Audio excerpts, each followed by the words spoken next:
சுதந்திர போராட்டத்தில் முஸ்லிம்களின் பங்கு மகத்தானது. அவர்கள் அந்த நேரத்தில் எத்துணை எண்ணிக்கையில் வாழ்ந்தார்களோ அந்த சதவிகிதத்தை விட கூடுதலாக அதில் கலந்து கொண்டதாக பிரபல பத்திரிகையாளர்கள் பலர் தங்களது பத்திரிகைகளில் பிரசுரித்ததை நாம் கண்டிருக்கிறோம் அல்லது கேட்டிருக்கிறோம். இஸ்லாமிய பெரியவர்களே, நம்முடைய நாடு சுதந்திரம் அடைந்த போது அதே சமயத்தில் ஏறத்தாழ 90 நாடுகள், இந்தியாவோடு சேர்ந்து 90 நாடுகள் ஆங்கிலேயரிடம் அடிமைப்பட்டு கிடக்கிறது. முதலாக இந்தியாவில் தான் விடுதலை போராட்டத்தினுடைய அந்த மணி ஒழித்தது முதலில். அதற்கு பின்புதான் மற்ற எல்லா நாடுகளிலும் அந்த யோசனையே தோன்றியது அல்லது அந்த முயற்சிகள் மேற்கொள்ளப்பட்டது. அப்படி பார்த்தா சுதந்திர நாடு என்கிற அந்த சிந்தனையை முதலில் விதைத்தது நம்முடைய இந்திய திருநாடு. அதை பார்த்துதான் மற்ற பாகிஸ்தான் ஆகட்டும், பங்களாதேஷ் ஆகட்டும், மற்ற நாடுகள், எல்லா நாடுகளும் கொஞ்சம் கொஞ்சமாக ஆங்கிலேய மக்களின் ஏகாதிபத்தியத்திலிருந்து விடுதலை பெற்றது.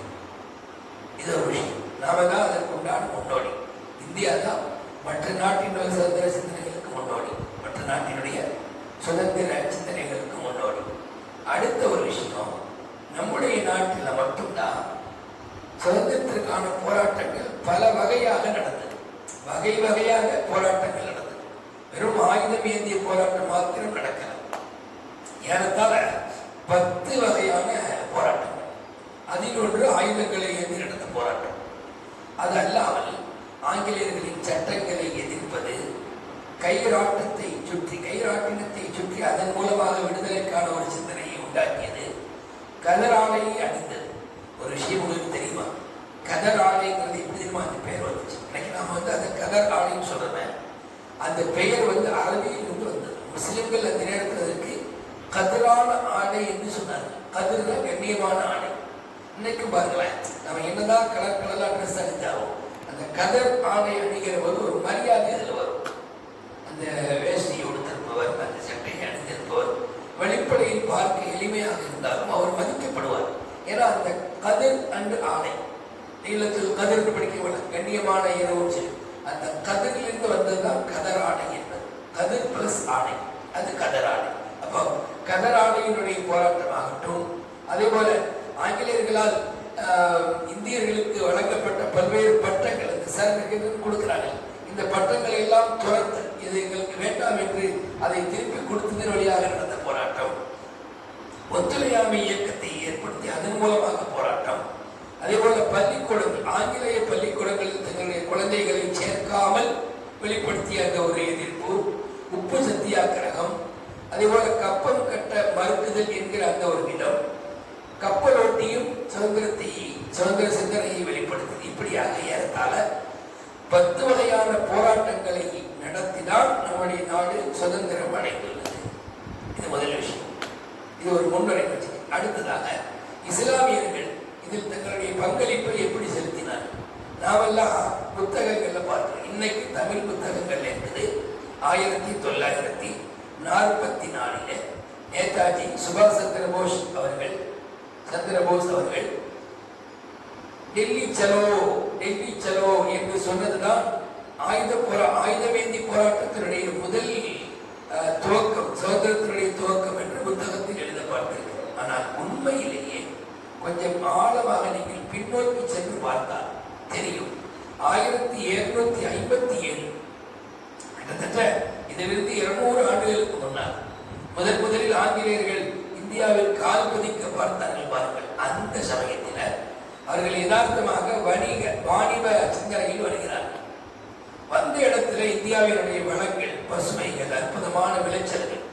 இந்தியா தான் அந்த காலத்திலிருந்து விவசாய நாடு.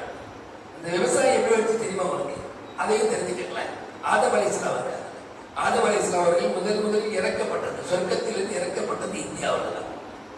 இலங்கையில், இன்று இலங்கை, அன்றைய இந்தியா. அவர்களுடைய பிரதான பேஷா, தொழிலே விவசாயம் தான். அவர்களால் ஏற்படுத்தப்பட்டது மிகப்பெரிய லெவலில் விவசாய நிலம். இன்னைக்கு நம்ம இந்தியாவினுடைய பெருமையே நமது இந்தியா விவசாய நிலங்களை அதிகமாக கொண்டது. 3 4 2 3 பகுதியில் விவசாய நிலங்களாக இருக்கிறது அப்படின்னு சொல்றேன். அந்த விவசாயத்தை முதலில் உண்டாக்கியது சையதுனா ஆதம் அலைஹிஸ்ஸலாத்து வஸ்ஸலாம் அவர்கள். அதையெல்லாம் நாம் வந்து ஆதாம் என்பதாக மற்ற மாற்று மத சகோதரர்கள் அதை நினைவுபடுத்துவார்கள். நம்முடைய குர்ஆனும் நம்முடைய ஹதீஸும் நமக்கு அழகாக சொல்லித்தரும். ஆதம் அலைஹிஸ்ஸலாம் அவர்கள் இறக்கப்பட்டது இந்தியாவில் அவர்கள் செய்த முதல் தொழில் என்பது விவசாயம். அல்ஹம்துலில்லாஹ். அப்போ அந்த விவசாயத்தினுடைய பசுமைகளை பார்த்து இங்க எப்படியாவது நம்முடைய ஆட்சியை ஊன்றிடணும், பதிச்சிடணும் என்பதாக யோசித்தார். முதல்ல வாணிப அளவில் வந்தபோது இந்திய மக்கள் அவர்களை ஆதரித்தார்கள். இன்னைக்கு அப்படித்தானே வெளிநாடு வாழ் மக்கள் இந்தியாவில் தொழில்துறைகளை தொடங்கினால் அதற்கு ஆதரவு தெரிவிக்கிறோம். ஒவ்வொரு மாநிலமும் அடுத்த மாநிலத்து மக்கள் இங்கே கடைகள் வேலைகள் பார்த்தால் அதை ஆதரிக்கிறோம். இது ஒரு வகையான ஒற்றுமை, இது ஒரு வகையான ஒத்துழைப்பு. அது மாதிரி ஆங்கிலேயர்கள் வந்தபோது நாம் இடம் கொடுத்தோம். ஆனால் அவர்கள் அந்த பசுமைகளையும் வளங்களையும் கண்டதும் இது எப்படியாவது நாம் ஆதிக்கம் செலுத்தணும் என்று அதற்கான சிந்தனைகளை உண்டாக்கி என்ன செஞ்சாங்க அப்படின்னா, அடுத்தபடியாக அடுத்த பயணம் வரும்போது கொள்ளையடிக்கும் ஒரு சிந்தனையில் வந்தாங்க.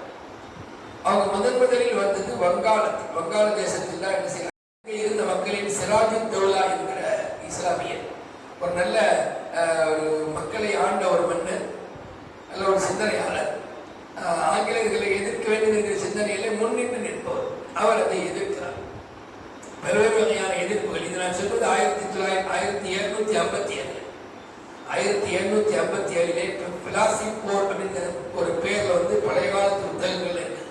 அது ஆங்கிலேயர்கள் கடல் வழியாக கப்பல்கள் மூலம் பல ஆயுதங்களை எடுத்துக்கொண்டவர்கள் போரிட வருகிறார்கள்.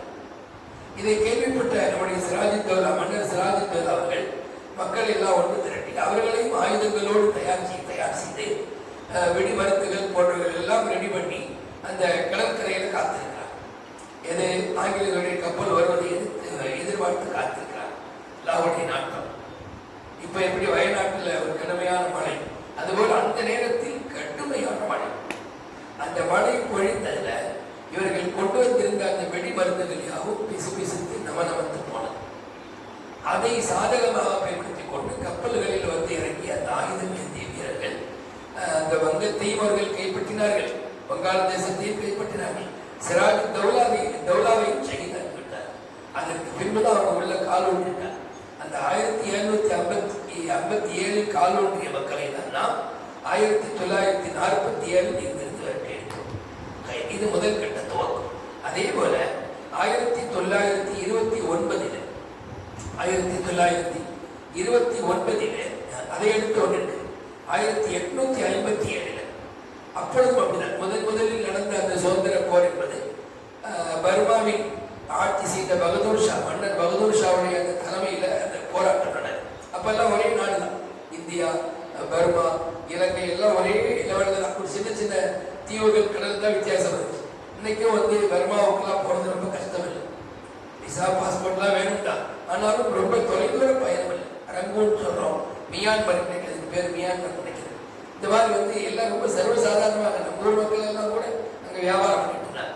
மியான்மர்ல பிறகு வேற பல சைகோன்ல பல நாடுகள்ல அவங்க வியாபாரம் பண்ணிட்டு இருந்தவங்க சர்வசாதாரணமாக கப்பல் வழியாக போய். அப்ப அந்த நாட்டிலே மன்னர் பகதூர் ஷாவுடைய ஆட்சி. அவர் என்ன செஞ்சார் அப்படின்னா, ஆங்கிலேயர்களை எதிர்த்தார். ஒரு போராட்டம், ஒரு போர் ஒன்று நடந்தது. அந்த போரிலே மன்னர் பகதூர் ஷாவை சிறை பிடித்து வச்சிருக்கிறார். எங்க ரங்கூன்ல உண்டான சிறை. அதற்குனே சிறை கட்டினாங்க பர்மாவும். இந்திய மக்கள் சுதந்திரத்தில் கலந்து கொள்ளக்கூடிய ஆட்களை அடைப்பதற்கென்றே கட்டப்பட்ட அந்த சிறைச்சாலையில மன்னர் பகதூர் ஷாவை போட்டார். போட்டு அவர் கொடுமைப்படுத்துறது மட்டுமல்லாம, ஒரு நாள் திடீரென்று அந்த நேரத்தில் அங்கு ஆட்சி செய்த ஹட்சன் ஆங்கிலேய ஒரு தட்டுல ஒரு 2 தட்டை ஒரு ஆள் அப்படி கொடுத்து வர்றாங்க. 2 தட்டை கொடுத்து வர்றாங்க மன்னர் பகதூர் ஷா. அது அப்படி மூடப்பட்டது, துணியை கொண்டு மூடப்பட்டது. கொண்டு பகதூர் ஷாத்தை பிடிச்சி சொன்னாங்க, இது ஆங்கிலேயர்களால் இன்று காலை உணவாக உங்களுக்கு தரப்பட்ட டிஃபன் அப்படின்னு சொல்லி கொடுக்குறாங்க. ஒரு நையாண்டிய நக்கரா என்னான்னு துணியை ஓப்பன் பண்ணி பார்த்தா இவருடைய 2 மகன்களின் தலை அங்கே இருந்துச்சு. 2 மகன்களை அப்படியே கத்தல் செய்து கொலை செய்து 2 தலையை வச்சு கொண்டு கொடுக்குறாங்க. அவர் அழவே இல்லை. அப்ப கேட்கிறாங்க, அந்த ஆங்கிலேயர்கள் கேட்கிறாங்க, அழுகையே வரல. மன்னர்கள் ஒருபோதும் இழப்பை நினைத்து அழமாட்டார்கள், அவர்களுடைய நோக்கம் என்னவோ அதை நோக்கி பயணிப்பார்கள் அப்படின்னு சொன்னாங்க. இந்த மன்னர் பகதூர் ஷாவுடைய சிறப்பை பற்றி ராஜீவ் காந்தி அதற்கு பின்னால் அவருடைய கபர் அங்கதான் இருக்கிற போது அங்கே அங்கே சென்றிருந்த போது அதற்கான ஒரு வாசகத்தை எழுதி வந்தார் என்று கூட நாம் பார்க்கிறோம். இப்படியாக இன்னும் பல விஷயங்கள் இருக்கிறது. அல்லாஹ் ரப்பல் ஆலமீன் நம்முடைய இந்தியாவினுடைய சுதந்திர போராட்டத்திற்கு முஸ்லிம்களின் உள்ளத்திலே பல்வேறு வகையான எண்ணங்களை போட்ட காரணம் இஸ்லாம் என்பது அடிமைத்தனத்தை விரும்பாததுதான் காரணம். நபிமார்கள் அந்த வழக்கத்தை கையில் எடுத்ததுதான் காரணம். குர்ஆனும் ஹதீஸும் அது குறித்து நம்மை ஆர்வப்படுத்திக் கொண்டு வருகிறது. அடிமைகளை நீங்கள் உரிமையிடுங்கள், அடிமை சங்கிலில் இருந்து விடுவித்தால் உங்களுக்கு அல்லாஹ் நரகத்திலிருந்து விடுதலை தருவான் போன்ற அந்த சுப செய்திகள் தான் இதற்கான காரணம். ரப்பல் ஆலமீன் அல்லாஹ் தஆலா நம்முடைய சிந்தனைகளில் இஸ்லாமும்